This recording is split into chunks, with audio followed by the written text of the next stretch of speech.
সুপ্রিয় দর্শক মণ্ডলী, সেভেন রিং সিমেন্ট ফ্রন্টলাইনে স্বাগত জানাচ্ছি আপনাদের সবাইকে। আমাদের সঙ্গে আছেন জাতীয় প্রেস ক্লাবের সভাপতি হাসান হাফিজ, স্বাগত আপনাকে। এরপরে আছেন রহিম হোসেন প্রিন্স, সাধারণ সম্পাদক সিপিপি। প্রিন্স, আপনাকে স্বাগত জানাচ্ছি। হাসান হাফিজ, আপনি জানেন যে বাংলাদেশের ইতিহাসে এটা নজিরবিহীন ঘটনা। 7 দিন একই শিরোনাম কিন্তু বদল হয়নি। এটা সম্ভব হয়েছে শুধুমাত্র বেগম খালেদা জিয়ার জন্য, কারণ তিনি দলের নেত্রী ছিলেন না, এটা বোঝা যাচ্ছে এখন। তিনি ছিলেন দেশের নেত্রী, যে কারণে মানুষ তাকে ভালোবাসে। না হলে বাংলাদেশের মিডিয়াতে 7 দিন, আমি অন্তত 54 বছরের সাংবাদিকতা জীবনে আমি কোনোদিন এটা দেখিনি। এটা একটা কারণ বললাম। আর যেটা হচ্ছে যে সর্বশেষ অবস্থা আপনি জানেন, পরিস্থিতিটা যেখানে ছিল সেখানেই আছে। বিদেশি চিকিৎসক যুক্তরাজ্য এবং চীন থেকে এসে তারা পর্যবেক্ষণ করছেন এবং দেখছেন কী অবস্থাটা। এর সঙ্গে জড়িয়ে আছে তারেক রহমানের দেশে ফেরা। আপনি কীভাবে দেখেন? এটা বেগম খালেদা জিয়ার প্রাপ্য, কারণ তিনি এত নির্যাতিত নিগৃহীত হয়েছেন এবং রাজনৈতিক প্রতিহিংসার শিকার হয়েছেন। আপনি জানেন, তাকে তার বাড়ি থেকে উচ্ছেদ করা হয়েছে, তাকে তার অফিসে অবরুদ্ধ করে রাখা হয়েছে, তার ফোন কল ষড়যন্ত্রমূলকভাবে ফাঁস করা হয়েছে, তাকে অন্যায়ভাবে বছরের পর বছর কারা নির্যাতন ভোগ করতে হয়েছে। তো সেগুলি কিন্তু এটা মানুষ যে সত্যিকারের উনি আপসহীন, সেটা স্বীকৃতিটা উনি পেলেন। এখন আল্লাহর কাছে প্রার্থনা উনি যেন সেটা দেখে যেতে পারেন এবং সেন্সে ফিরে আসলে। এখানে কিন্তু জাতীয় ঐক্যমত্য একটা হয়েছে অলিখিতভাবে, এটার জন্য কোনো অর্গানাইজ করতে হয় নাই। জাতীয় ঐক্যমত্য কমিশনকেও কিন্তু ইন্টারভেন করতে হয়নি। আপনি দেখেন 3 বাহিনী প্রধান গিয়ে তাকে শ্রদ্ধা জানিয়ে এসেছেন। এইটাও বাংলাদেশের ইতিহাসে, আমি আপনার সঙ্গে একটু যোগ করতে চাই, এইটাও একটা নজিরবিহীন ঘটনা, প্রথমবারের মতো ঘটনা। সুতরাং এই সম্মান সাধারণ মানুষের পক্ষ থেকে এসছে, সত্যিকারের স্বতঃস্ফূর্ত আন্তরিক সদিচ্ছা থেকে এসছে। এটা প্রাপ্য এবং আল্লাহর হাতে এখন সব কিছু। আমরা চাইব যে তাকে আল্লাহ নেক হায়াত দান করুন এবং উনি আমাদের মাঝে ফিরে আসুন। এবং উনি গণতন্ত্রের প্রতীক এবং অনেক কিছু উনি রিফর্মস করেছেন। শুধু প্রথম নারী প্রধানমন্ত্রী নন, উনি কিন্তু প্রেসিডেন্সিয়াল ফর্ম থেকে সংসদীয় পদ্ধতিতে ফিরে যাওয়ার ব্যাপারে কিন্তু উনি সেটা মেনে নিয়েছেন। এবং আপনি জানেন যে তত্ত্বাবধায়ক সরকার যেটা নিয়ে আন্দোলন হয়েছিল সেটাও সংবিধানের অন্তর্ভুক্ত করেছে। এরকম আরও বহু ঘটনা বলা যাবে যেগুলি কিন্তু উনি সত্যিকারের দেশপ্রেম থেকে এবং নিরপেক্ষভাবে কিন্তু দূরদর্শী একটা নেতৃত্ব হিসেবে। এবং আপনি দেখেন তার বিরুদ্ধে কত বিষোদ্গার করা হয়েছে, কত অশ্লীল বাক্যালাপ আমরা শুনেছি, কিন্তু সেটার জবাবে কিন্তু উনি কখনো কিন্তু শালীনতার সীমা লঙ্ঘন করেন নাই। উনি কিন্তু আল্লাহর কাছে ছেড়ে দিয়েছেন, আল্লাহ সেই বিচারটা দিয়েছেন এবং উনি কিন্তু সবার সম্মানে অভিষিক্ত হয়েছেন। এবং যিনি প্রতিহিংসা করেছেন তিনি এখন অন্য দেশে আশ্রিত হয়ে, ঘৃণিত ধিকৃত হয়ে এবং নিজের দলটাকে হত্যা করে অন্য দেশে আশ্রিত হয়ে আছেন। জানি না আমরা ভবিষ্যতে কি হবে। তো এইটা সবার প্রার্থনা যে উনি যেন ফিরে আসেন এবং গণতন্ত্রের প্রতীক হিসেবে উনি যেন আমাদের মাঝে সমুজ্জ্বল থাকেন, এটাই প্রার্থনা এই মুহূর্তে। অনেক ধন্যবাদ। হাসান হাফিজ যেটা বলছিলেন যে এটাই বেগম জিয়ার প্রাপ্য ছিল। রহিম হোসেন প্রিন্স, আপনি কীভাবে দেখছেন? না, ধন্যবাদ আপনাকে।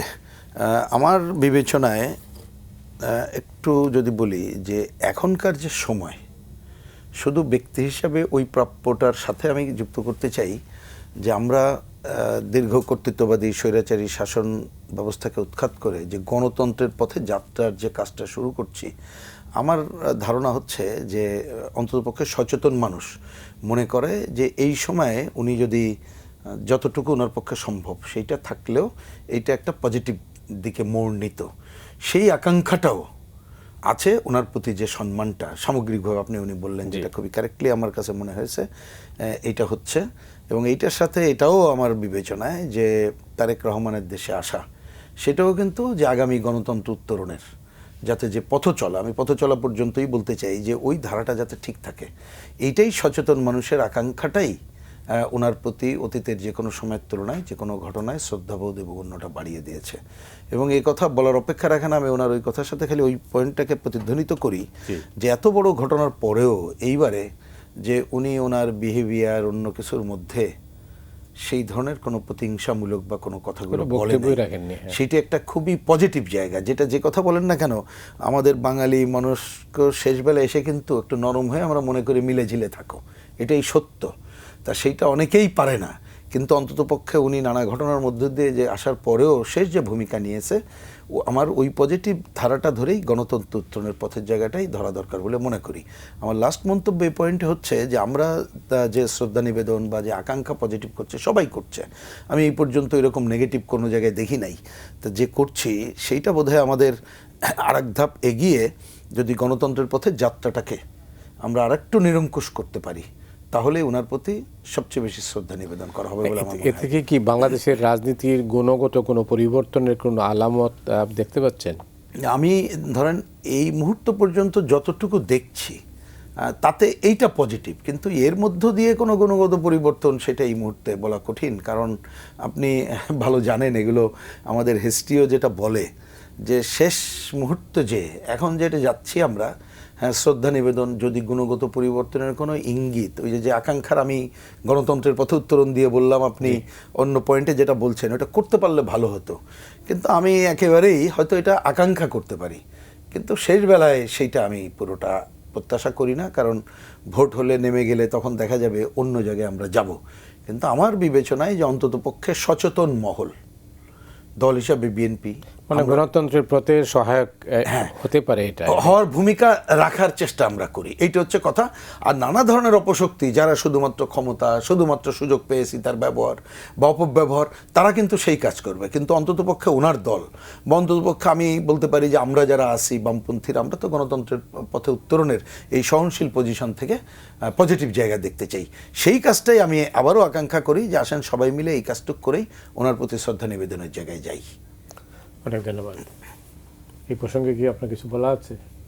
না, উনি যথার্থই বলেছেন। এই মুহূর্তেই তো প্রেডিকশন করা সম্ভব না, কারণ আপনি জানেন যে কয়েকদিন পরেই কিন্তু তফসিল ঘোষণা হতে যাচ্ছে এই আগামী রবিবার।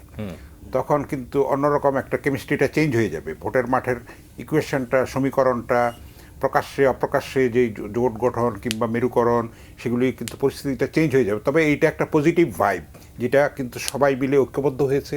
এটাকে ধরে রাখতে পারলে, এটার এসেন্সটাকে, এটার স্পিরিটটাকে যদি আমরা সামনে এগিয়ে নিয়ে যেতে পারি, সেটাই হবে আমাদের একটা শক্তি, গণতন্ত্রের পথে এগিয়ে যাওয়ার একটা পাথেয় এবং প্রেরণা।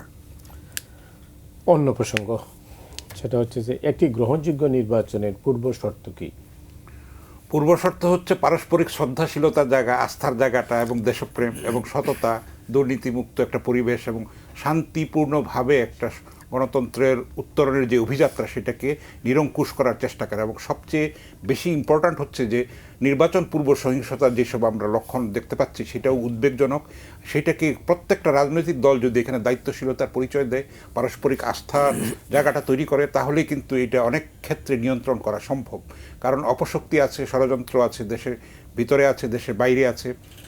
মানে পতিত শক্তি কিন্তু চেষ্টা করছে যেটা বানচাল করার জন্য, সেটা দেশের বাইরে কিন্তু নেগেটিভ প্রচারণা আছে, এবং কোনো দেশেরও সেটার মধ্যে ইন্ধন আছে, মদদ আছে, পরিষ্কার কথা এটা। তো সেটাকে রুখে দাঁড়ানোর জন্য কিন্তু জাতীয় ঐক্যমত্যটা ধরে রাখা দরকার।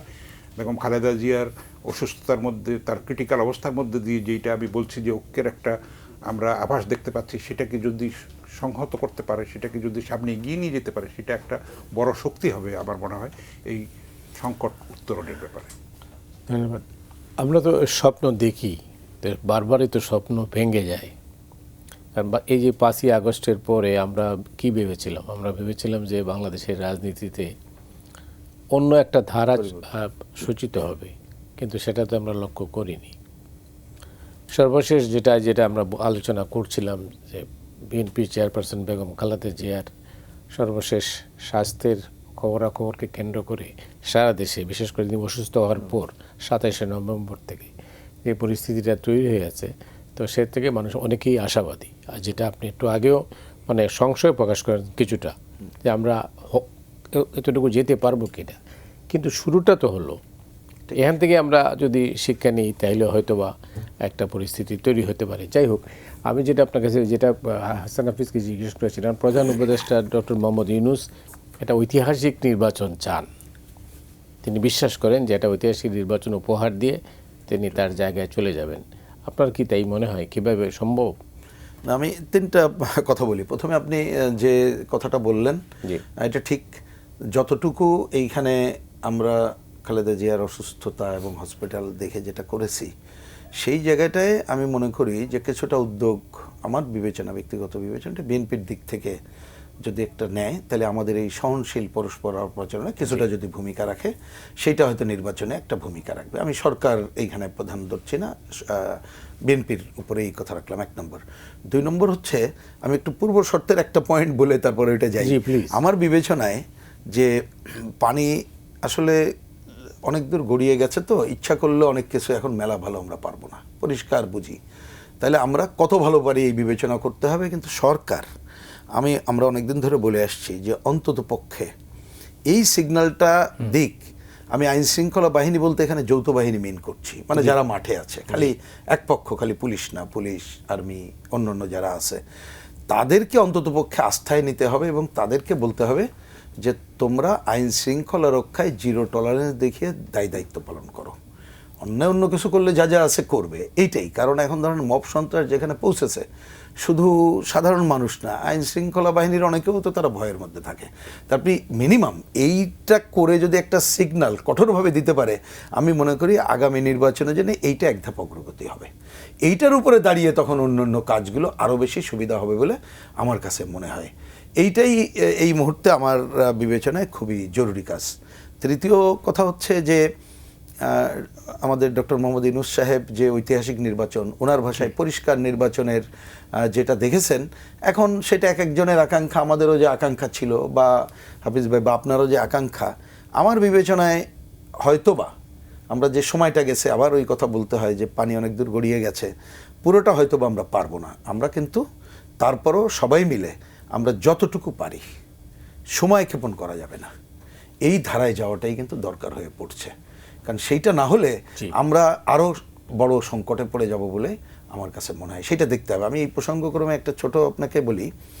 দেখেন, আজকে একটা শুনছিলাম আমি, কারণ আমরা তো এখন এই যে নেপালের ঘটনা তো আমরা জানি, আমাদের রিসেন্টলি একজন গিয়েছিল একটা প্রোগ্রামে, কারণ নানা বিবেচনা এখন সময়ের জন্য কথাও বলা হয় না, তার কাছে খবর নিয়ে জানলাম যে প্রথম দিকে তারা যেটা মনে করেছিল যে ভদ্রমহিলাকে দায়িত্ব দিয়েছি, কিন্তু ওইখানকার টিম ওই ধরনের ওয়ার্ক না করায় যত দ্রুত একটা সংকট উত্তরণে ভেবেছিল, তত ভালোভাবে হয়তো হবে না। কিন্তু এখানকার রাজনৈতিক দলগুলো, তারা দেখবেন যে এই ঘটনার মধ্য দিয়ে যাদেরকে অফিস পুড়িয়ে দিয়েছে, এ হয়েছে, তারা কিন্তু নানাভাবে এক হয়ে তারা একটা নির্বাচনটাকেই প্রধান করে নামছে। সেইটুক যদি হয়, আমার খবর লাস্ট হচ্ছে যে ওইখানে একটা অগ্রগতির ধারায় যাবে। তাহলে এইখানে একটু আগে যেটা বললাম, সরকারের ওই কাজের সাথে আমাদেরকেও, রাজনৈতিক দলগুলোকে একটা দায়িত্বশীল আচরণ করা দরকার। এবং নির্বাচন কমিশনকে অনেক কাজের মধ্যে আমরা বলছিলাম যে অন্ততপক্ষে রাজনৈতিক দলগুলোর সাথে বসে, আরপিও সবটা আপনি কথা বলে করেন নাই, এখন মেলার সময় নাই, সব হয়তো পারবেন না, কিন্তু অন্ততপক্ষে আচরণবিধি যাতে আমরা কেউ লঙ্ঘন করব না, এ ধরনের কোনো মানে ঐক্যমত্যে পৌঁছানোর কোনো কাজটা আমরা করতে পারি কিনা, সহনশীলতার। তাহলে ওইখানে ঐক্যমত্য হলে, তাহলে কিন্তু ধরেন কথার কথা আমরা দুইজনে বসলাম, আমি যদি এটা ব্রেক করি, উনি তো যাই বলতে পারবো ওই যে একসাথে বলছিলাম ব্রেক করলাম, সেটাও আমার এই চলার পথে কিছুটা পজিটিভ কাজ করবে। মানে এখন প্রত্যেকটা মুহূর্ত খুবই গুরুত্বপূর্ণ বলে আমার মনে হয়। সেই কাজটা না হলে আসলে ওই ঐতিহাসিক তো দূরের কথা, খুবই একটা খারাপ নির্বাচনের মধ্যে চলে যেতে পারি। অনেক ধন্যবাদ। এই যে শুনলেন যে রাজনৈতিক দলগুলোকে দায়িত্বশীল হতে হবে, অতি অবশ্যই। সেটা আমি তো মনে করি যে প্রত্যেকটা ওয়ার্ড লেভেলে একটা কমিটি করা দরকার। এটা আমি বিভিন্ন ফোরামে বলেছিও যে সেখানে থাকবে স্থানীয় গণ্যমান্য ব্যক্তিবর্গ, অরাজনৈতিক, তা মানে মুরব্বীরা থাকবেন সেখানে। তাদের দায়িত্ব হবে ভোটের রেজাল্ট হওয়া পর্যন্ত সেটাকে পাহারা দেওয়া। সেটা যদি আমরা গঠন করতে পারি, তার শান্তি শৃঙ্খলার ব্যাপার, তারা তো এলাকাবাসীরা তো চেনে লোকদেরকে, বহিরাগতরা, এবং সেনাবাহিনীর ম্যাজিস্ট্রেসি পাওয়ারও আছে এইবার প্রথমবারের মতো সম্ভবত নির্বাচনে। এটা কিন্তু বারবার দাবি করা হতো, এবার দেওয়া হয়েছে 28 ফেব্রুয়ারি পর্যন্ত। সেটার বিপজ্জনক দিকও হয়তো আছে, কিন্তু এটা দরকারও।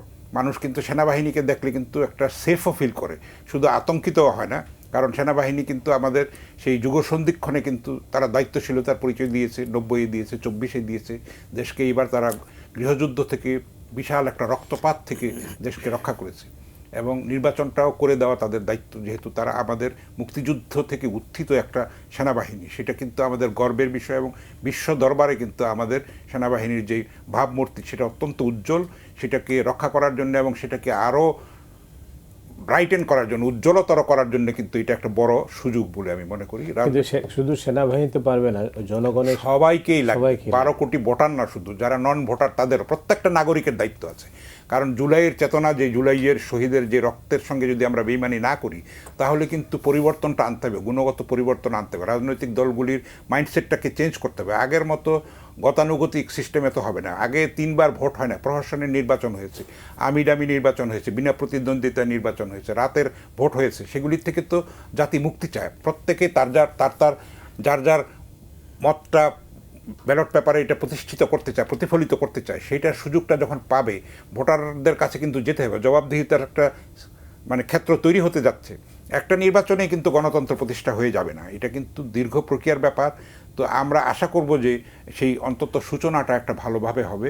সেটার জন্য প্রত্যেকটা নাগরিকের দায়িত্ব আছে, যেহেতু শান্তি শৃঙ্খলা রক্ষা করা এবং কোনো কিছু আনরুলি কিছু হলে সেটাকে প্রতিরোধ করা, সেটা প্রতিহত করা। Prevention is better than cure. আমরা যদি আগের থেকে সচেতন হই, সেইভাবে যদি আমরা সোশ্যাল ইয়েতে যদি আমরা একটা কমিটি গঠন করতে হবে, সব জায়গায় সব দলের মিলে, মুরব্বীদেরকে নিয়ে, শিক্ষক, অ্যাডভোকেট। গণতন্ত্রের উত্তরণ তো খুব সহজ নয়, কোনোভাবেই সহজ না, এবং আরও কঠিন। এবং এখানে আপনার একটা বড় অপশক্তি কিন্তু এটার বিরুদ্ধে আছে, সেটাকে তো আন্ডারস্টিমেট করা যাবে না কোনোভাবেই। প্রচুর টাকা তারা ঢালছে, এবং সেখানে আমরা দেখতে পাচ্ছি যে নাশকতার ঘটনাগুলি যেগুলি ধরা পড়েছে, সেগুলি কিন্তু বাইরে থেকে এসে ঝটিকা মিছিল করছে, কিশোরদেরকে ব্যবহার করা হচ্ছে, সেই সব গান পাউডার ব্যবহার করা হচ্ছে, বিস্ফোরণ ঘটানো হচ্ছে, বাসে আগুন দেওয়া হচ্ছে। এই ধরনের ঘটনা আরও ঘটতে থাকবে। আমরা যদি সেই অতন্দ্র প্রহরীর মতো পাহারা দিয়ে রাখতে পারি, সবাই যদি ঐক্যবদ্ধ থাকে এই প্রশ্নে, শান্তি শৃঙ্খলার প্রশ্নে, তাহলে কিন্তু একটা আস্থার জায়গা তৈরি হতে পারে। আমরা একটা আমাদের প্রত্যাশিত গণতান্ত্রিক অভিযাত্রার দিকে এগিয়ে যেতে পারি।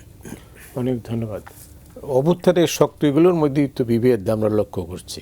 তো এর থেকে তো যেটা পতিত সরকারের কথা বলছেন বা পতিত শক্তির কথা বলছেন, তারা তো একটা সুযোগ নেবেই। না, এটা তো স্বাভাবিক। আমি সুযোগ নেওয়াটাকে স্বাভাবিক দেখি। বরঞ্চ তারা তার বাইরেও এখানে ভূ রাজনৈতিক এবং নানা কারণে আরও বড় বড় শক্তি, তারা নানা ধরনের সুযোগ নিতে চাইবে, এবং এইখানে যাতে একটা অস্থিতিশীল পরিবেশ থাকে সেইটা তারা চাইবে। কিন্তু তাতে তাদের স্বার্থ বেশি উদ্ধার করতে পারবে। তা সেইটা বুঝে আমাদের গণতন্ত্রের পথে হাঁটতে হবে, কারণ গণতন্ত্র তো একটা ভোটের মধ্য দিয়ে হয়ে যাবে না, আমরা আরও সময় লাগবে। তা সেই জায়গায় আমি মনে করি উনি যে কথাগুলো বললেন তার সাথে আমি একটু যুক্ত করি খালি, যে আমি যেমন আগের পার্টি বললাম, রাজনৈতিক দলগুলো যে বসার কথা বললাম, কারণ এটা বসলেই সব হয়ে যাবে আমি তো মিন করছি না, কিন্তু কিছুটা আগানোর জায়গা যাবে। তখন দেখেন এই ধরনের পরামর্শ তো আসতেই পারে। আমি খুবই একমত ব্যক্তিগতভাবে পোষণ করি যে আমাদের এলাকায় সে যে নামে দিই, গণ কমিটি অন্য নামে, যে যারা এগুলো দেখভাল করবে। এখন দেখেন তরুণ সমাজ অনেকের কথা বলি, এখন এই যে হাতে মোবাইল, এটা ওটা একটা, যদিও এআইয়ের ব্যবহার ও ব্যাপারে আমি সতর্ক হিসাব করেই আমি কথাটা বলছি, ওটা সতর্ক থাকতে হবে, ভুল তথ্য অপতথ্য সম্পর্কে সতর্ক থাকতে হবে। তারপরেও বলছি যে আমরা যে পর্যবেক্ষক যেভাবে দেই গণভাবে, তার তো আমরা অতীত দিনে দেখেছি এই ম্যানিপুলেশনের নানা জায়গা থাকে। কিন্তু যদি এখানে জনগণের মধ্য থেকে এই সচেতনতা গড়ে তোলা যায়, তাকে যদি জানানো যায় যে আচরণবিধি লঙ্ঘন 1, 2, 3, 4, 5, 6, ভোটের সময় একেবারে সুনির্দিষ্ট করে যে এইটা হলে জানাও, এই হচ্ছে সেন্ট্রাল অফিস বা অমুক জায়গায় জানাও, সাথে সাথে অ্যাকশানে যাব, তাহলে আমার ধারণা যে সক্রিয়ভাবে এই 2 নম্বরীও যেমন কমবে, অনেকে আগ্রহী হয়ে ভোটের দিকেও আসবে। না হলে, কারণ এখনও পর্যন্ত তো মানুষের মধ্যে সংশয় তো দূর করতে পারেনি।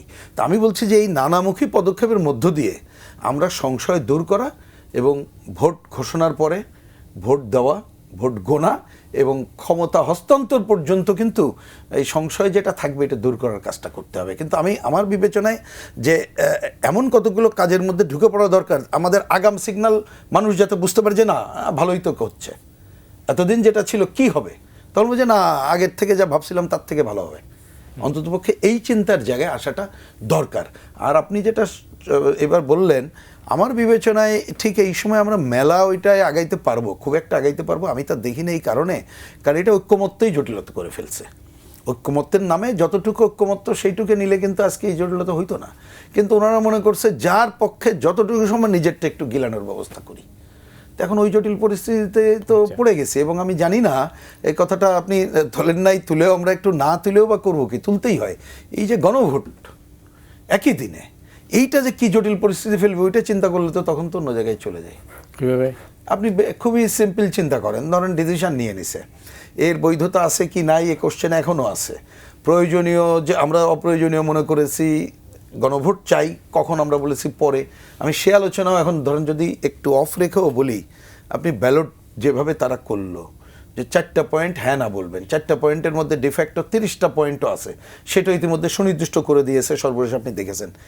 আপনি বলেন উত্তর দেওয়ার দরকার নেই, ওই যে প্রেস ক্লাবের সভাপতি বিশিষ্ট জন উনি ভোট দিতে গেলে আমি উত্তর চাচ্ছি না, উনি কি ভোট দেবেন?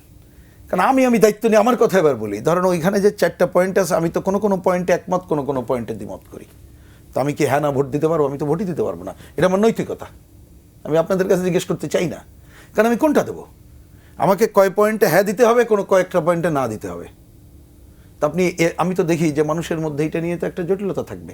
এটা একটা সাধারণ মানুষ, যদি সচেতন মানুষের কথা বললাম, আর এইখানে দলীয় মানুষ যদি মনে করি, আমি যদি দল চিন্তা, এগুলো আমি আগে বললাম একজন মানুষ হিসাবে, সাধারণ মানুষ। এবার আমি দল বিবেচনা করলে আমার তো চিন্তা করতে হবে, আমি ক্ষমতায় গেলে ওই 4 পয়েন্টে কোনো একটা পয়েন্ট যদি বুঝি বাস্তবায়ন করতে পারবো না, তাহলে তো আমি তো হ্যাঁ ভোটের পক্ষে থাকতেই পারবো না। তখন কিন্তু ওই যে অর্ধেক আমি হ্যাঁ অর্ধেক না তো যাবো না। তা আমি জানি না এই জটিল পরিস্থিতি তারা কিভাবে অতিক্রম করবে। আর যদি কোনো খারাপ ঘটনা, কারণ এর মধ্যে তো কিছু পজিটিভ আছে। এখন এইখানে যদি না প্রশ্নটা চলে আসে, তাহলে আপনি পুরো যে গণতন্ত্রের পথে সংস্কার নতুন যাত্রার একটা নতুন ধরনের সংকটে পড়ে যাবে না? তা সেটা কিন্তু আমার ওই ভোটকেও তো কি বলবো, কিছুটা হইলেও বাধাগ্রস্ত করবে। আমি ঠিক জানি না, ওইটা আলোচনা হয়তো ভোটের সময় আসলে এটা বোঝা যাবে। আমি তো দেখতেছি এটা একটা নতুন সংকট তৈরি করবে, এটার মধ্যে যাওয়া উচিত ছিল না। এবং সেটার মধ্যে ভাই এটা শেষ করি যে ওইটার মধ্য দিয়ে দেখবেন যে ঐক্যের কথা আপনি তুললেন, রাজনৈতিক দলগুলোর মধ্যে এই পয়েন্টই তো বিভেদ বেড়ে যাবে। তারপর অন্য পয়েন্টে কি ঐক্য করবেন? আমি তো সেটি সংকট দেখি। আমি ওনার সঙ্গে একটু যোগ করতে চাই। ধরেন আমি শিক্ষা বঞ্চিত একজন ভোটার, আমি নিরক্ষর, আমি মার্কা ছাড়া কিছু বুঝি না, আমি পড়তে পারি না, তখন আমারটা কে পড়ে দেবে? একজন একটা 2টা ভোট দিতে গিয়ে সময় লাগবে কতখানি, সেগুলি একটা বিশাল খরচেরও ব্যাপার আছে। তো এখন আংশিকভাবে আমি হ্যাঁ, আংশিকভাবে না, যেটা বলা বলি হচ্ছে যে এখানেই নাকি এআই কাজ করবে। তো এখন এআইও একটা বড় চ্যালেঞ্জ আছে, সেটা তো সাইবার চ্যালেঞ্জ, তো এটা ইলেকশন কমিশনও বলেছে। তো এখন আপনি সেটাকে ইগনোরও করতে পারবেন না, এবং সেটার ক্যাপাসিটি বিল্ডিংটা তো হয় নাই বাংলাদেশে এখনো পর্যন্ত টু কমব্যাট দিস, তাই না? এই অপতথ্য তো আছে, এইটা সোশ্যাল মিডিয়া কিন্তু এতই পাওয়ারফুল, এবং আমরা হুজুগের পেছনে ছুটি, আমরা যাচাই করি না, বাছাই করি না, কান চিলে নিয়েছে শুনে দৌড়াতে থাকি, এখানে হাত দিয়ে দেখি না কানটা আছে কিনা জায়গা মতো। তো এই সংকটগুলি আছে, নতুন ধরনের সমস্যা তৈরি করবে, ফ্যাকড়া তৈরি করবে। তো এইগুলি আমরা কেন জনপ্রতিনিধিদের উপরে আস্থা আমি রাখলাম না? তারাই ঠিক করতো যে কবে গণভোট হবে, কিভাবে হবে, ভালো করে বুঝিয়ে। আপনি এত কম সময়ে তো আপনার সে কর্মী বাহিনীও নাই, সবগুলি রাজনৈতিক দলের কর্মী বাহিনী আছে, এটা বোঝানো, মানুষকে অ্যাওয়ার করা, মানুষকে সচেতন করা, কনভিন্স করা যে এইটার না, এটা হ্যাঁ, এটার কি ইমপ্লিকেশন। এত জটিল, আমি 30টা জিনিস তো আমি বুঝবো না তো ভাই। আমি একটা সিম্পল মানুষ, আমি একটা মার্কায় ভোট দিয়ে চলে আসতে চাই, তাই না? আপনি কেন আমাকে এই বিব্রতকর একটা অবস্থার মধ্যে ফেলেছেন, বিড়ম্বনার মধ্যে ফেলেছেন? প্রিন্স যেটা বললেন, যদি ইঙ্গিত করলেন যদি না ভোট বেশি হয় তখন কি হবে? তখন তো পুরো সিস্টেমটাই বাতিল হয়ে যাবে, তাই না? তখন কিন্তু সেই একই অবস্থা, তো এই সমস্ত চেষ্টা, সমস্ত প্রসেস, সমস্ত মানে পরিশ্রম সব বৃথা যাবে, তাই না? তা তো বটেই। তাই দাঁড়ালো তো শেষ পর্যন্ত। আমরা ধরেন আমি অনুমোদন দিন, ধরেন 70 অনুচ্ছেদ যে পয়েন্টে একমত হলাম, তখন না ভোট হলে তখন তো একটা বিপদ। আপনি দেখেন নৈতিকভাবেও কিন্তু তখন যারা নির্বাচিত হবে, যেটা করতে চায়, তারাও একটা বিপদে পড়ে যাবে না? তো কি দরকার ছিল এইগুলোর মধ্যে আসা? এইটুক মিনিমাম পরস্পরের যে আস্থা রাখতে পারলাম না, এর পিছনে কোনো উদ্দেশ্য আছে? জি, এর পিছনে কি কোনো উদ্দেশ্য আছে? আমাকে যদি বলেন, আমরা অনেকদিন ধরে ওই সময় যেটা বলেছি সেই কথা রিপিট করতে পারি, যে উদ্দেশ্য ওইটা না বলে আমরা বলেছি যে এইটা যে জটিল পরিস্থিতি তৈরি করবে, তাতে যাদের খারাপ উদ্দেশ্য, এটা তারাই তাদেরকে কি বলবে যে উৎসাহ যোগাবে। এখন আমি তো দেখি এটা তো নতুন জটিল পরিস্থিতি হবে। এখন আমি জানি না, যে আমি সরকারের উদ্দেশ্য নিয়ে কথা বলতে চাই না এই কারণে, কারণ সরকার আমার কাছে শেষ বেলায় মনে হয়েছে যে সে তার যে প্রিয় দল, এই কথা আমরা বারবার বলেছি, আমার নতুন বলতে আপত্তি নেই। ডক্টর মোহাম্মদ ইউনূস সাহেবের সামনে ওনার তো প্রিয় দল 3টা, এনসিপি, জামাত ইসলাম আর বিএনপি। উনি জাতিসংঘ নিয়ে গেল, ডাইন পাশেও বসাইলো, একসাথে 30টা দল নিয়ে ডাকলে ওনার অভিপ্রায় অনুযায়ী উনি 3 দলেরই বক্তৃতা শুনেছেন, উপস্থাপকরাই আমাদের সামনে বলেছে। তো উনি এই 3 দলের হয়তো মন রাখতে যেয়েই তো এই নতুন একটা জটিল পরিস্থিতিতে ফেলে দিল। এবং আমি তো দেখতেছি যে প্রথমে ভোট নিয়ে এক জটিল হবে, আগেই জটিলতা, ভোট গণনার জটিল হবে, তারপরে ভোটের রেজাল্টের পরে নতুন আর একটা জটিলতা তৈরি করবে। আলটিমেটলি তো ওভারঅল, এবং সেটা কিন্তু খালি গণভোট এবং তার ফলাফলে জটিলতা, পুরো নির্বাচনের জায়গায় জটিল পরিস্থিতি করবে। যেমন আমাদের সভাপতি সাহেব, প্রেস ক্লাবের সভাপতি সাহেব বললেন যে কি বলে, আপনি যে বললেন যে ওইখানে যে ভোটটা দেবে, ভোট তো সে বুঝতে পারবে না, তো না, আমি তো পড়তে জানি না, আপনি তো তখন পড়তে পারবেন না, কে পড়বে? তাহলে পড়ে দিবে। এইখানে সংকটগুলো কিভাবে দূর হবে? তা আপনি এই সংকট তো আরেকটা হবে। আর যে ভোটে যে যাবে, ওই যে বললেন যে দলের তো অত কর্মী নাই যে বুঝাবে, এটা তো সম্ভব না। কারণ আমিও যখন ইলেকশন করব, আমার দল করবে, তখন আমি তো আমার ভোটটা নিয়ে কথা বলবো। বরঞ্চ এইখানে দেখেন যে ভোটের মানুষ যাতে আসে এবং বিজয়ের জন্যে নানামুখী ভোটারকে নানাভাবেই কথা বলার চেষ্টা করে, এটাকে আমি অপরাধ দেখি না। ভোট যেহেতু ভোটে জিততে হবে, তা আমি তো সেই কৌশল নেব। কিন্তু আমি এইখানে যাই কেন এটার মধ্যে ঢুকবো যে এই চারটার মধ্যে কেউ এটার পক্ষে আছে কি নাই? কারণ আমি তো আমি রাগ অর্ধেক মানে করে আমি অর্ধেক ভোটে মানি না, দিলাম না, আমি আমি তো ওইটা যাবই না টাচই এটার করলাম মধ্যে। না। এবং ওই যে তাহলে উনি যেটা বললেন না, আমার ধারণা, এটা আমি ধারণা, এটা আগে বলতে চাইছিলাম না, আমি প্রভোক্ট হয়ে বলছি। আমার ধারণা শেষে বলবে ওইটা কি করবা তোমার ব্যাপার, ওটা নিয়ে আমি আলোচনা করতে চাই। মার্কাটায় ভোট দিয়ে চলে যায়। বলবে যে ওইটা নিয়ে আমার আলোচনার ব্যাপার নেই, তোমরা কি করবা তোমাদের ব্যাপার, আমি আমার ভোটটা তুমি দিও। এইটাই মেজরিটি চলে আসবে এই বাস্তবতার উপরে দাঁড়িয়ে। তাহলে হাসান হাফিজ, আমরা কি এক অজানা গন্তব্যের দিকে? সেটা একটা অনিশ্চয়তা তো আছে, তার মধ্যেও আশার আলো খুঁজতে হবে আমাদের। মানুষের স্বপ্নই কিন্তু মানুষকে বাঁচিয়ে রাখে, প্রত্যাশাই বাঁচিয়ে রাখে। আমরা চাইবো ভুলভ্রান্তির মধ্যে দিয়ে আমরা এগিয়ে যাব একটা গণতন্ত্রের উত্তরণের দিকে। কিন্তু এটা আমরা জেনে শুনে এই পথে পা এটা বাড়ালাম আছে, এটা তো একটি, আপনি এতগুলি প্রিকন্ডিশন তো দিতে পারেন না নির্বাচনের আগে। আপনার সংবিধানে এটা অটোমেটিক মানে প্রতিস্থাপিত হয়ে যাবে। এটা how can you say that, তাই না? আপনি মানুষের উপরে ছেড়ে দেন, তারা জনপ্রতিনিধিরা নির্বাচিত হয়ে আসুক, তাদের উপরে আমরা আস্থাটা রাখি, তাই না? আপনি আগেই বলে দিলেন যে হ্যাঁ এটা থাকতেই হবে, এটা এত দিনের মধ্যে এটা স্বয়ংক্রিয়ভাবে এখানে হয়ে যাবে, এইভাবে তো হয় না। আপনি এটাও তো একটা স্বৈরাচার হতে পারে, তাই না? আপনি যদি বলেন, তাহলে আপনি যে উনি যেটা বললেন আলোচনার মধ্যে, তো আমি যদি বলি সত্যের খাতিরে জাতীয় পার্টিকে তো আপনি কোনো আলোচনায় ডাকেন না, তারা তো তাদের কার্যক্রম তো নিষিদ্ধ হয়নি, হয়েছে? না। তো আপনি এটা হলো না, তো এটা অবিচার হয়েছে না? আপনি যদি বলেন সত্যিকার অর্থে তাদের মার্কা আছে, তাদের নিবন্ধন আছে, তাদের কার্যক্রম আওয়ামী লীগের মতো নিষিদ্ধ হয় নাই, কিন্তু আপনি সেই ব্যাপারেও কোনো ব্যাখ্যা দিলেন না, তো এটা তো হলো না। আপনি তো খণ্ডিতভাবে আপনি একটা মানে প্রতিনিধিত্ব করছেন। আপনি যে এত বড় ম্যান্ডেট পেয়েছেন, আপনি সেটাকে তো সেইভাবে আপনি সম্মানটা দেন নাই, সেটা কিন্তু আপনি সেইভাবে বিহেভ করেন নাই।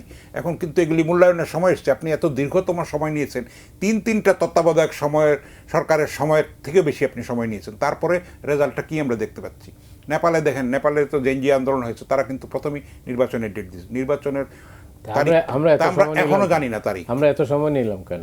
আমরা এত সময় নিলাম অনভিজ্ঞতা, অদক্ষতা, অপরিপক্কতা, সিম্পল কারণ, এটা আর তো কিছু না, তাই না? এখন তো সেটা প্রমাণিত হচ্ছে, নানান ক্ষেত্রে প্রমাণিত হচ্ছে। এটা দুঃখজনক, হতাশাজনক। এত সবচেয়ে বড় ম্যান্ডেট 54 বছরের ইতিহাসে পেয়ে সেটার আমরা কিন্তু রেজাল্টটা সেভাবে আমরা পাইনি। এটা খুবই দুঃখজনক এবং বেদনাদায়ক।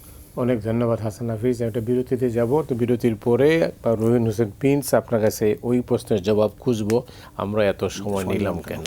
দর্শক, আমরা বিরতিতে যাচ্ছি, ফিরছি খুব তাড়াতাড়ি, আমাদের সঙ্গেই থাকুন।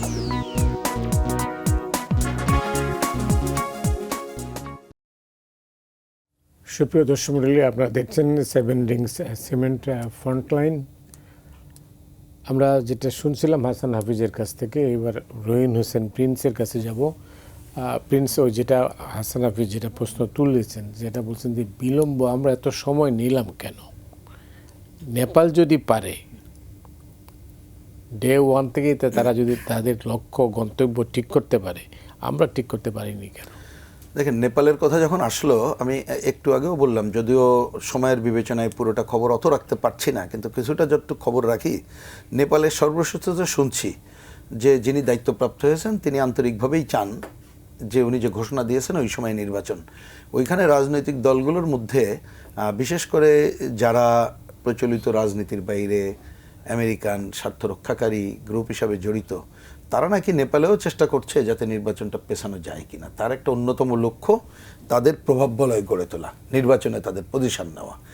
এই হচ্ছে, আমি প্রসঙ্গক্রমে বললাম। তার মানে এক একটা দেশে এক একটা ঘটনার পরে, যেমন ওইখানেও যেটা হয়েছে, এইখানে আমি খবর নিয়েছি যে কমিউনিস্ট পার্টি এবং অন্যদের মধ্যে এটাকে সাপোর্টই করে, কারণ ওইখানে দুর্নীতি ছিল, কমিউনিস্টরা ক্ষমতায় থাকলেও দুর্নীতিটা ছিল, এটা মানুষ অপছন্দ করেছে। কিন্তু একটা ডেমোক্রেটিক পরিবেশ তারা যেতে চাইছে দ্রুত, তাদের রাজনৈতিক ইসের কারণে। আমাদের এইখানে আমার কাছে মনে হয়েছে যে যারা ক্ষমতা এখানে আসছে তাদের অনেকে অনেক সিনিয়র এবং একটা গ্রুপ আছে, তাদের নিজস্ব কতগুলো চিন্তা চেতনা আছে। এবং ওই যে 1-11-এর কথা আমাদের সবার মনে আছে, যে -2 ফর্মুলা, বা তাদের ভাষায় যে প্রচলিত রাজনীতি এরা ফেল করছে, তারা নতুন শক্তি দেখতে চায়। আমার বিবেচনায় তারা দেরি করেছে এইটা, যে নতুন একটা রাজনৈতিক শক্তি তারা হোক এবং এই প্রচলিত গ্রুপ যাতে না থাকে। কিন্তু এটা কোনো গণতন্ত্রের কথা না এবং এটা কোনো সঠিক দৃষ্টিভঙ্গিও না, কারণ জোর করে তো রাজনৈতিক দল করা যায় না, জোর করে তো ভোটে জিতাই দেওয়া যায় না, তাহলে এটা ম্যানিপুলেটেড ভোট হবে। আমার বিবেচনায় যে ওই কারণেই তারা দেরি করছে, সংস্কার এবং অন্যান্য আলোচনা আনছে, কিন্তু সংস্কার আর অন্য আলোচনা তো এগুলো পুরনো আলোচনা করছে, আমি ওর মধ্যে আর এখন না ঢুকলাম, যেটা তো আর বললে হয়ে যায় না। যার জন্য আমরা বারবারও বলার চেষ্টা করেছিলাম যে আপনারা যতটুকু ভালো, আপনি ঠিক আছে আপনাদের মত পজিটিভটা বলে যান, আগামী নির্বাচিত সরকার যেমন, উনি খুবই গুরুত্বপূর্ণ কথা, এটাই তো জরুরি যে আমরা কেন জনগণের উপরই তো নির্ভর করতে হবে, জনগণ মানে 18 কোটি জনগণের প্রতিনিধিদের উপরে, সেইটা না করে অন্য কিছু করতে গেলেই তো জটিলতা হয়, এই জায়গাগুলো এটা হয়। আমি বরঞ্চ এর সাথে আপনার এই কথার সাথে আগের শব্দের একটা কথা একটু বলাই বোধহয় দরকার বলে মনে করছি, যে নির্বাচনী চ্যালেঞ্জের কথা যেটা বলছিলেন, এইখানে অনেকগুলো চ্যালেঞ্জের, যেমন ধরেন এই যে সোশ্যাল মিডিয়া বা আমাদের এআইয়ের যে বিষয়টা, যেটা কিন্তু আমাদের নির্বাচন কমিশনও বলেছে, এই ব্যাপারে কিন্তু নির্বাচন কমিশন উল্লেখযোগ্য কোনো সতর্কতা অবলম্বন করার কিছু করছে বলে আমি দেখছি না, বরঞ্চ এআইয়ের ব্যবহার করে ইতিমধ্যে যে ধরনের অপকর্ম হচ্ছে, তা সেইটা যদি নির্বাচনে এর একটা বড় প্রভাব থাকে, তাহলে তো আপনি একটা বড় সংকটের মধ্যে পড়ব। আমি আইন অঙ্গনে কি হচ্ছে আমরা জানি না, কারণ নানা জায়গায় আমি দেখলাম ওটা বোধহয় আবার ডেট করছে কি যে নির্বাচন এই সময় কিনা, সেটা হয়েছে। তারপরে তত্ত্বাবধায়ক সরকার প্রশ্নে একটা রায় দিয়েছে, সেটা আপনার আপিল বিভাগে আছে, কারণ মানুষের মধ্যে প্রশ্ন, তত্ত্বাবধায়ক সরকার তো সবাই চাই, ঐক্যমত্য চেয়েছি, তা আপনি ত্রয়োদশ না কেন, হোয়াই চতুর্দশ, মানে মানুষের মধ্যে এই কোশ্চেনগুলো আছে। সুতরাং এইখানে আমরা জানি যে অনেক সময় অনেক জটিলতা তৈরি করতে চাইলে অনেক ফ্রন্ট থাকে, অনেকে খুলে রাখে বা অনেকেও খুলে রাখার চেষ্টা করে। তা আমাদের সামনে অ্যাকচুয়ালি যে একটা, আমি ওই যে মোটামুটি ভালো নির্বাচনই বলতে চাই, সেই চ্যালেঞ্জটা কিন্তু নানামুখী জায়গায় চলে গেছে। তার মধ্যে এখন আবার একটা অ্যাটেনশন চলে আসছে বেগম খালেদা জিয়া এবং তারেক জিয়া, সেটাও রাজনীতিতে উপেক্ষা করার তো কোনো কারণ নেই, এটা একটা গুরুত্বপূর্ণ বিষয়, কারণ তার সাথে বিএনপির মতো দল জড়িত, যেটা এই নির্বাচনে একটা অন্যতম প্রধান ভূমিকা পালনকারীর জায়গায় যাবে। আমি রেজাল্টের কথা বলছি না, আমি কার্যক্রমের কথা বলছি। তার মানে আমরা যে পরিস্থিতিতে আছি, যদি আমরা সিনসিয়ারলি গণতন্ত্রের পথে যাত্রা মেন করি, আমি আবার সিনসিয়ারলি মেন না করা মানে খুবই ক্ষতিকর জায়গায় পড়ে যাবে। এই জন্য আমি মেন করি মানে শব্দটা এইখানে বলছে আমাদেরকে করতেই হবে, এবং ন্যূনতম রাজনৈতিক ঐক্যের জায়গায় এটাই সবাইকে মেনে নিতে হবে, জনগণ যেটা করবে তার উপরেই আমরা মেনে নেব। এইখানে ম্যানিপুলেশন না, এইখানে টাকার খেলা না, এখানে সাম্প্রদায়িকতার ব্যবহার না, এখানে ভয় এবং কি বলে পেশি শক্তি না, প্রশাসনিক ম্যানিপুলেশন না।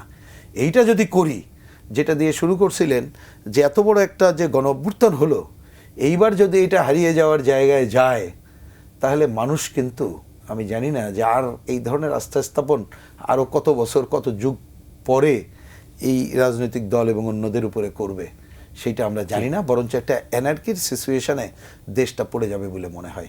এই কথাটা আবার একটু বলার মধ্যে দেখেন লিঙ্ক করতে হয়, অন্যরা কিন্তু গৃহযুদ্ধ অন্য কথা কিন্তু নানাভাবে বলেছিল। তার মানে আমি যদি বুঝে থাকি, আমি এবং আমার ধারণা আপনি বা উনি, আমরা কিন্তু এখানে একটা সিনসিয়ার জায়গা থেকে ওই রকম জায়গায় যাতে না পড়ি সেই কারণে কথা বলছি। কিন্তু অনেকে যেটা বলছিল তাদের প্রস্তুতির কথা, এবং নানাভাবে হয়তো অনেকের থাকতেও পারে, রাইট, তাহলে সেটা তো আরও সংকটে পড়ব। সুতরাং এখন পথ একটাই, যেভাবেই হোক না কেন একটা জনগণের প্রত্যক্ষ ভোট নিশ্চিত করে গণতন্ত্রের পথে হাঁটা। অনেক ধন্যবাদ।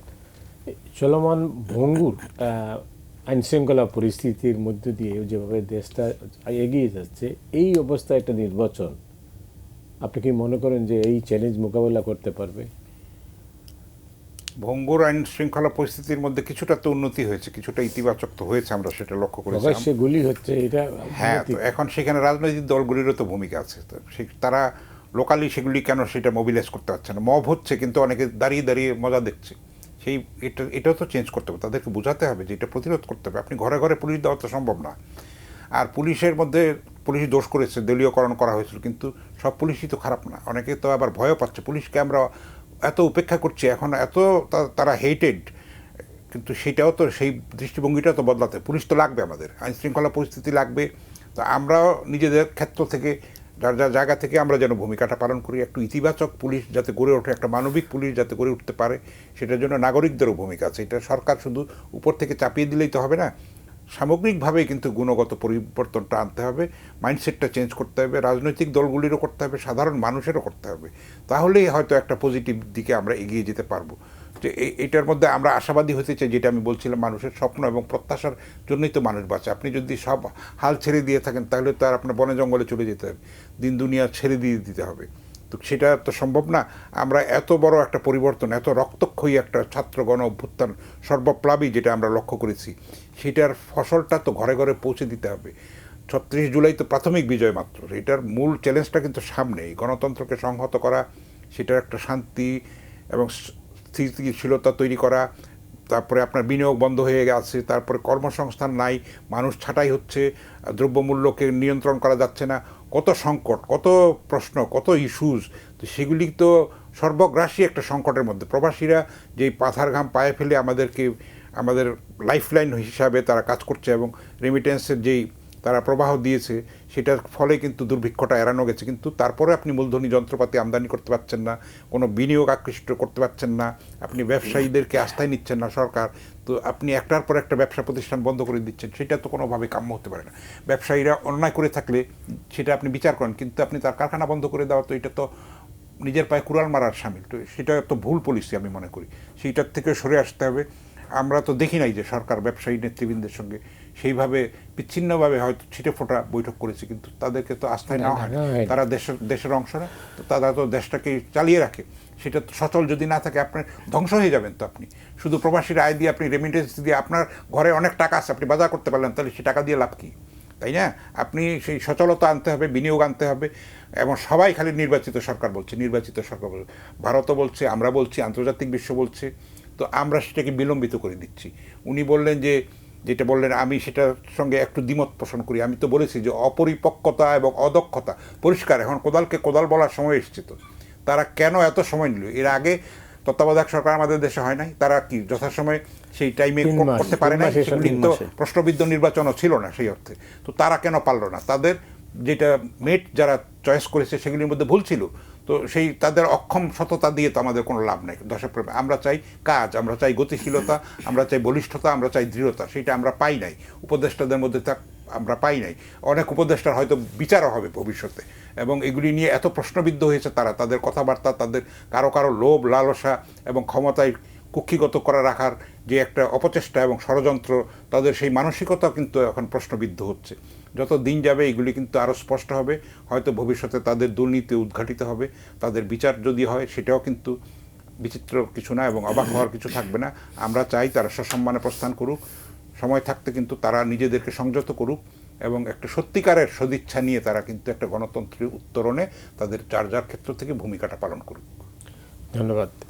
প্রিন্স, একটা কথাই মনে পড়ে, আপনি তিউনিশিয়ার বিপ্লবের পরে কি পেয়েছে তিউনিশিয়া? তিউনিশিয়া পেয়েছে একটা দুর্বল গণতন্ত্র। আমরা কি সে পথেই হাঁটছি? আচ্ছা, আমি ওইটা যাওয়ার আগে আর একটা শব্দ খালি একটা বাক্য যুক্ত করি।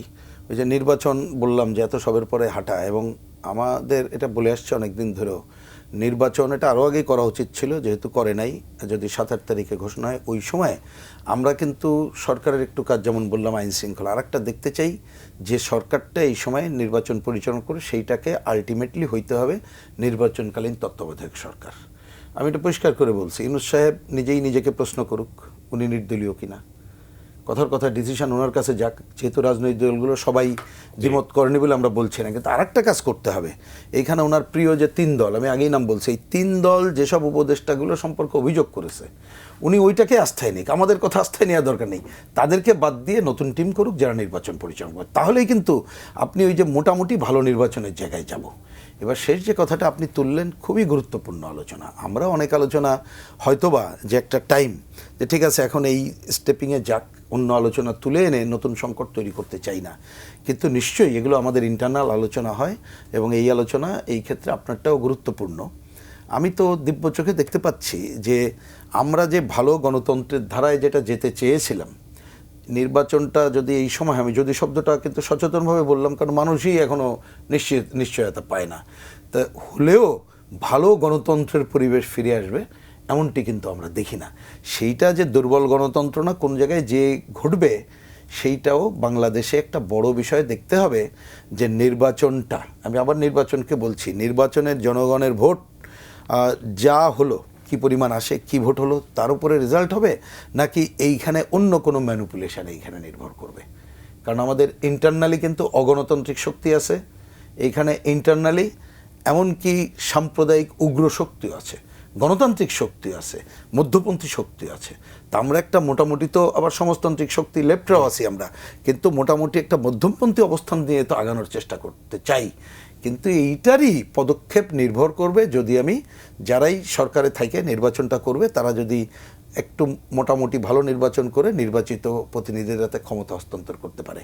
ওইটা ব্যর্থ হলে দেশ দীর্ঘমেয়াদী, ওই প্রথম দিনও যা বলেছি আজকেও তাই বলি, বড় সংকটে পড়বে এবং গণতন্ত্রই পুরো সংকটে পড়বে। আর গণতন্ত্র সংকটে পড়লে তখন সরকারের প্রশ্ন আমার কাছে মনে হয় না যার অন্য প্রধান থাকবে যে সরকার একটা দুর্বল না ভালো সরকার থাকলো। 2 মিনিটের মধ্যে শেষ করতে হবে। এর থেকে মানে যে আশঙ্কার কথা আপনারা বললেন বা প্রতিদিনই যে এই টক শোগুলোতে আমরা যা শুনি, সেই আশঙ্কার কথাই সবাই ব্যক্ত করছেন। তো এর থেকে মানে একটা উপায় তো নিশ্চয়ই আছে, সেই উপায়ের খুঁজছি না কেন? উপায়টা হচ্ছে যে যার যার ক্ষেত্র থেকে আমরা যদি দায়িত্বশীল ভূমিকা পালন করি তাহলেই কিন্তু একটা উপায় বেরোতে পারে, এবং রাজনৈতিক দলগুলির সঙ্গে আরও ইন্টারাকশন হওয়া উচিত আমি মনে করি। যেটা হয়েছে সেটা অনেক দেরিতে হয়েছে, প্রথম দিক থেকে কিন্তু আস্থায় তাদেরকে নেওয়া হয় নাই, এবং নির্বাচন কমিশনও কিন্তু সেইভাবে নিতে পারছে না, মানে একের পর এক সবক দিয়ে চলেছে। তো হয়েছে বৈঠক, কিন্তু সেটা নামে মাত্র। আমরা এখন আপনি একটা, উনি ছিলেন সেখানে বহুবার, আমাদের প্রিন্স ভাই তো যোগ দিয়েছেন, একটা 5টা দলকে ডাকলো, তো 3 ঘন্টা আলোচনা করলো, একটা 2 মিনিটও কথা বলতে পারলো, তাহলে তো কোনো লাভ হলো না, ইন্টারাকশনটা হলো না সেভাবে। তো এখন খালি আপনি যদি দেখান যে হ্যাঁ এতদিন এত মাস ধরে আমরা আলোচনা করেছি, কিন্তু সেইভাবে তো সত্যিকার অর্থে মানে প্রস্তাবনাগুলি, তার সাজেশনগুলি সেভাবে তো আসে নাই। তর্ক হবে, বিতর্ক হবে, তারপরে একটা মতে পৌঁছাবে, কিন্তু সেই জিনিসটা কিন্তু আমরা সত্যিকার অর্থে দেখি নাই। ফলেই কিন্তু জাতীয় ঐক্যমত্য কমিশনের কাছে আমাদের যে প্রত্যাশা ছিল সেটা আমরা পাই নাই। তো তার মধ্যেও কিন্তু আমরা হতাশ হলে চলবে না, তার এখনও সময় আছে। এখনও যদি চৈতন্যদয় হয় সরকারের, তারা যদি নিজেদেরকে একটু সংশোধন করে এবং জনতার যে ভাষা, দেয়ালের লিখন, সেটা যদি তারা পাঠ করে, তাহলে একটা উত্তরণের পথ অবশ্যই বেরোতে পারবে। রাজনৈতিক দলগুলি যেন দায়িত্বশীলতার ভূমিকা পালন করে এবং আস্থার জায়গাটা, পরমত সহিষ্ণুতার জায়গাটা, দেশপ্রেমের জায়গাটা যেন তৈরি করে। হাসান হাফিজ, রহিন হোসেন প্রিন্স, আপনার দুজনকে ধন্যবাদ আলোচনায় অংশ নেওয়ার জন্য। দর্শক, আপনারা যারা এই অনুষ্ঠান শুনলেন, আপনাদের সবাইকে ধন্যবাদ জানিয়ে আজকের মতো এখানে বিদায় নিচ্ছি।